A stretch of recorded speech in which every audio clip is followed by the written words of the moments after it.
Hello guys. Kana bitang naghinayang ka sa mga Marcoses no nga ilang pangalan gi nilinisan ng mga pamilyang Duterte. Tapos wala talaga silang utang na loob tapos tinaraydor pa. Di ba? Paano na ngayon? Mawala na talaga na yan sila sa mapa. At maglundag-lundag pa yan, hindi na yan manalo. Mga lahing traidor, iba talaga pag lahing traidor, no? Influensya talaga sila aman nila.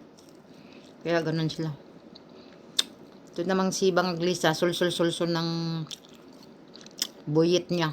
Sabi pa niya kay Glenchong ba na pag hindi daw sumunod sa kanya si buyit, hindi niya paiyutin. Grabe siya. Di ba? Ibig sabihin niya, binasulsulan lang niya ng isa. Kawawa naman.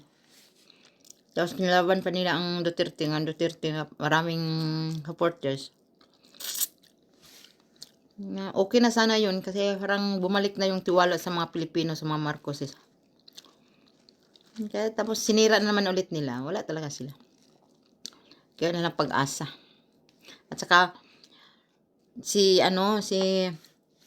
Inday Lisa parang insecure talaga riyan sa kay Inday Sara dahil maganda, bata, alagang pagmamahal. Samantang si Inday Lisa Piatos, alagang shabu, alagang alak, alagang sigarilyo. Kaya hindi na siya dumaan ang pagkabata, diretso tumanda. At saka si Romualdez naman, parang parehas yan, tatlong sila, no? Parang, lalo na si Romualdez, na parang, tingin ko lang sa kanya, parang 99.9.